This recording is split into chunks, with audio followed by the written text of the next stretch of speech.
अभी हमारे साथ मौजूद है अमितेश जी, उनसे बातचीत करेंगे। किस तरीके से देखते हैं जिस प्रकार से हरियाणा के चुनाव का नतीजा तो आ गया है, लेकिन नतीजे को स्वीकार तो कर लीजिए। स्वीकार क्यों करें? कहां से हारे हैं हम लोग? नहीं हारे हैं। कांग्रेस पार्टी कहीं से भी नहीं हारी है।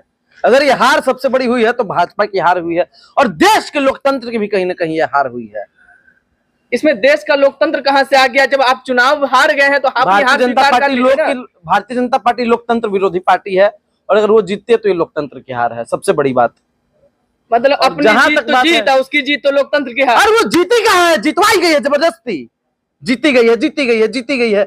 आप लोग पूरा प्रचार प्रसार कर रहे हैं, भाजपा को निर्दोष साबित करने में लगे हुए हैं, जबकि आप लोगों को भी पता है कि हुआ क्या है, असल में माजरा क्या है आप लोग भी जानते हैं। आप बताइए हुआ क्या है, माजरा क्या है, दर्शक भी जाने। चुनाव लगाओ आयोग और बड़का झूठा पार्टी ने मिलकर के एक साथ बेईमानी की और कांग्रेस के लोगों को हराने का काम किया। मिलकर के बेईमानी की और जीते हुए कांग्रेस के प्रत्याशियों को हराने का काम किया। सीधी सी बात है, पूरे देश की जनता जान रही है, हरियाणा की जनता जान रही है, और आप मीडिया के बंधु भी जान रहे हैं कि क्या हुआ है।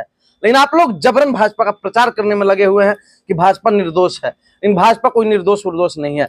भारतीय जनता पार्टी ने बेईमानी की है, बेईमानी की है, बेईमानी की है, और इस बात को मैं सिद्ध भी कर दूंगा कई सारे पहलुओं से। बताइए, पहलू सिद्ध करिए, जनता सुन रही है। चंडीगढ़ में मेयर का चुनाव हुआ था कुछ समय पहले। वहां पे अनिल मसीह, जो कि भाजपा का मसीहा बन के निकला था, उसने 8 वोटों की बेईमानी की थी, और उसके बाद भाजपा के कैंडिडेट को मेयर घोषित करवा दिया था। फिर कैसे तो सुप्रीम कोर्ट ने हस्तक्षेप किया इस मामले में, और सुप्रीम कोर्ट ने जो अपने संविधान का जूता निकाल करके जुतियाया भाजपा को और चुनाव लगाओ आयोग को, तब जाके सारी सच्चाई सामने आई, और वापस उस मेयर का पद छीन के जो विपक्ष का था उसको मेयर बनाया गया। आम आदमी पार्टी के कैंडिडेट को मेयर बनाया गया। तो जो पार्टी 8 वोटों में बेईमानी कर सकती है, मेयर के चुनाव में बेईमानी कर सकती है मात्र 8 वोटों के लिए, वो विधानसभा के चुनाव में बेईमानी नहीं करेगी। ये हो ही नहीं चुनाव था, ये विधानसभा चुनाव है, बहुत अंतर है। चुनाव होता है तो जो लोकल में गिर जाएगा वो नेशनल लेवल पे शांत बैठने वाला लोग है। गजब क्या आप लोग बात करते हैं, शर्म है। बेच क्या है क्या पत्रकार? तो 12 से 14 सीटों की बात कर रहे हैं, क्या होगा उस सीटों पर बताइए आप। दोबारा से चुनाव होगा, दोबारा से चुनाव होना चाहिए और निष्पक्ष चुनाव होना चाहिए। दोबारा से चुनाव की मांग कर रहे हैं आप? बिल्कुल दोबारा से चुनाव की मांग करता हूं मैं, और मैं लिख करके दे सकता हूं। अगर 14-15 सीटों पर दोबारा से चुनाव होता है तो अब देखिएगा 15 सीटों पर कांग्रेस पार्टी जीत करके आएगी। अरे जब ईवीएम में गड़बड़ी थी तो 37 विधायक आपके जीत कैसे गए? 37 विधायक वहां पे ऐसे जीते क्योंकि देखिए कई बार होता है, भारतीय जनता पार्टी भी जान रही थी और हरियाणा की जनता फिर आक्रोश में उतर जाती बीजेपी के खिलाफ, इसीलिए 37 कैंडिडेट्स का उन्होंने ठीक ठाक किया। नहीं तो हमारे नहीं भी तो मैं आपको बता देता हूँ 90 में से 65 कैंडिडेट सीधा जीते हुए थे। शुरू में रुझान भी गया था आप लोग क्या? देखिए वही तो मैं आपको बता रहा हूँ, मैं खुद सदमे में हूँ। सुबह में जब मैंने देखा, सुबह 7:30 बजे से 9:30 बजे तक, तो उस दौरान मैं देख रहा था कि जब बैलेट पेपर्स की गिनती हो रही थी तो उस दौरान कांग्रेस पार्टी की 76 तक दिखाए जा रहे थे आंकड़े कि 90 में से 76 सीटें कांग्रेस पार्टी जीत रही है। फिर अचानक से ऐसा क्या होता है कि 34, 35, 36, 37 पे आके सिमट जाती है। सदमे में तो इसलिए कि जलेबी फीकी पड़ गई। गोबर खाने वाले अंधभक्त अब जलेबी की बात कर रहे हैं।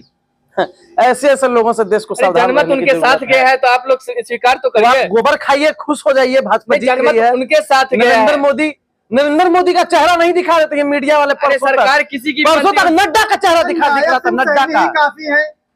आप भी बड़े नायाब पत्रकार हैं, आपके लिए काफी होंगे नायाब सिंह सैनी। आपको खुश कर देते होंगे, हो सकता है रात को जब आप पैसा मांगने रात में जाते होंगे नायाब सैनी के पास। तो जनता का जनाधार बीजेपी के साथ था कि नहीं था? नहीं था, जनता का जनाधार नहीं था।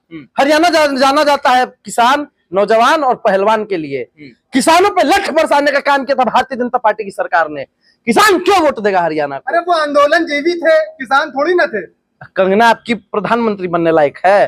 कंगना क्या झांसी की रानी है कंगना? भाई बेहूदगी की भी हद होती है। ये पत्रकार आंदोलनकारी कह रहा है किसानों को, और आंदोलनकारी होना गलत बात है तो मैं भी आंदोलनकारी हूँ। मैं आंदोलन करूंगा भाजपा की कुरीतियों के खिलाफ, गलत नीतियों के खिलाफ। अमितेश पांडे आंदोलन करेगा। अमितेश पांडे ये तो बता दे, अगर कांग्रेस की सरकार बनती तो क्या ईवीएम का विरोध आप ऐसे ही करते? देखिए मैं आपको बता देता हूँ, 90 में से 90 सीटें भी अगर कांग्रेस पार्टी जीत जाती तो भी मैं कहता कि ईवीएम गलत है।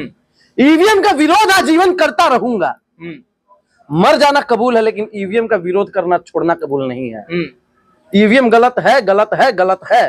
तो ईवीएम की वजह से देखिए मैं आपको बता रहा हूँ, कांग्रेस पार्टी भारत जोड़ो यात्रा निकाली थी एक समय, और अब मैं कांग्रेस पार्टी से हाथ जोड़ के निवेदन करूंगा कि अब ईवीएम तोड़ो यात्रा निकालो ताकि ईवीएम तोड़ा जाए। मतलब भारत जोड़ने वाले आप तोड़ने की भी बात करेंगे?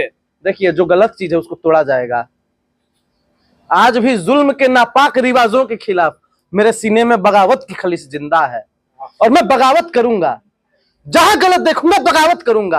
अगर किसानों पर लाठियां बरसाएगी भारतीय जनता पार्टी तो नितेश पांडे बगावत करेगा। अगर नौजवानों को पीटने का काम करेगी तो नितेश पांडे बगावत करेगा। अगर सरपंचों पर लाठियां बरसाएगी तो नितेश पांडे बगावत करेगा। अगर बेरोजगार युवाओं को बरगलाने का काम करेगी तो नितेश पांडे आंदोलन करेगा। और आप जैसे पत्रकारों को अगर पीटने का काम करेगी तब भी नितेश पांडे आंदोलन करेगा, भले ही आप लोग मोदी जी का चरण चंबकम करने में व्यस्त क्यों ना हो। अरे आप बगावत करिए, बिल्कुल बगावत करिए, लेकिन सरकार बन गई है बीजेपी की, जनता ने मैंडेट दिया है, तो ये क्या तरीका होता है कि उसका जनता ने मैंडेट नहीं दिया है। जनता ने मैंडेट नहीं दिया, ये जनादेश का अपमान है। भारतीय जनता पार्टी जनादेश का अपमान कर रही है। जनादेश कांग्रेस पार्टी के साथ था। पूरी जनता एक सुर में कह रही थी कि कमल नहीं है जहर है और पूरे हरियाणा में पंजे का लहर है, और पंजे का लहर था। 8 अक्टूबर को देख लिया ना जनादेश किसके साथ गया। जनादेश आप 11 बजे सुबह तक किसके तरफ था जनादेश? कैमरे का फोकस कीजिए इनके तरफ। कैमरे के फोकस क्या करें? आप बताइए, आप भी अच्छे खासे पढ़े लिखे हैं, जानते समझते होंगे।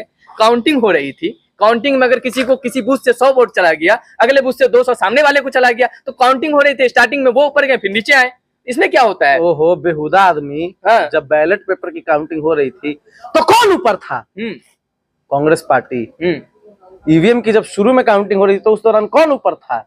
कांग्रेस पार्टी। फिर अचानक से कैसे नीचे आ गई और वो भी इतना कैसे आ सकती है? पूरे विधानसभा में सबसे बड़ा सवाल है। 90 सीटों पर गड़बड़ी हुई है। मैं आपको बता रहा हूँ, 90 सीटों पे हुई हो या नहीं हुई हो, 35 से 40 सीटें मैं कह रहा हूँ कि वहां गड़बड़ी हुई है। अरे 12 से 14 सीटें वहां आपके बताइए में बता रहे हैं, यहाँ 35 से 40 बता रहे हैं। कला मैं आपको बता रहा हूँ। अब उचाना कला की सीट है, वहां पे हॉट सीट थी। दुष्यंत चौटाला लड़ते थे आपके, और मैं वहां गया था, जनता के बीच रहा था। वहां पे माहौल क्या था? जनता एक सुर में कांग्रेस पार्टी को जिताने की बात कह रही थी। आपको नहीं विश्वास है तो आप हमारे इंस्टाग्राम आईडी पे देख लीजिएगा, अमितेश पांडे पटना से है। वहां पे आपको मैं बता रहा हूँ, मैं गया था, मैंने वीडियोस भी डाली है। वो किस प्रकार से जनता कांग्रेस पार्टी के विषय में बात कर रही थी, बोल रही थी, और वहां मात्र 32 वोटों से आदमी हार जाता है। ये बर्दाश्त करने योग्य बात है? बिल्कुल भी नहीं है। बीजेपी के कह रहे कि जनाधार आपकी सांसद कंगना, जिनसे आपका बाल मिलता है, कौन है जी वो संसद? हाँ, कंगना के सांसद है भाई। कंगना रनौत से इनका बाल भी मिलता है। देखिए, ठीक है, वो कंगना रनौत कितना अपमान की थी किसानों का। किसान कंगना का मुंह देख करके बीजेपी को वोट देगा? कभी कभी नहीं देगा। इसलिए मैं कह रहा हूँ कि वहां पे किसानों ने वोट नहीं किया। कह रहे हैं आप लोग स्वीकार करिए कि अंतरकलह आप लोगों के अंदर थी, आप लोगों की वजह से अंतरकलह थी। हमारी शैलजा उधर मुख्यमंत्री बनने को तैयार थी, हुड्डा उधर मुख्यमंत्री बनने को। खट्टर और सैनी आ रहे थे एक साथ। खट्टर और सैनी क्यों नहीं आए एक साथ? ऐसे मोदी जी दिखाते हाथ। ब्रिजभूषण काहे नहीं आ रहा था वहां हरियाणा में?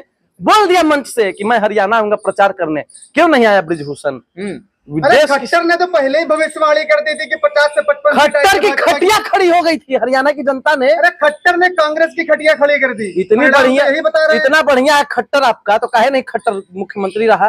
क्यों भगा दिया? प्रमोशन हुआ, केंद्र में आ गया, मंत्री बन गया, मुख्यमंत्री बनने की बात। भगवान करे आपको भी पत्रकार से चीफ एडिटर बना दिया जाए, भगवान करे आपको भी पत्रकार से कैमरामैन बना दिया जाए। आप बन गए ना पत्रकार, पहले माइक लेके आप सवाल पूछ देते हैं, अब कैमरामैन बन गए। अगर ये प्रमोशन है तो मैं कहूंगा कि आप आजीवन कैमरामैन बने रहे। आप बताइए, तीनों जिलों की 12 से 14 सीटों पर क्या होगा?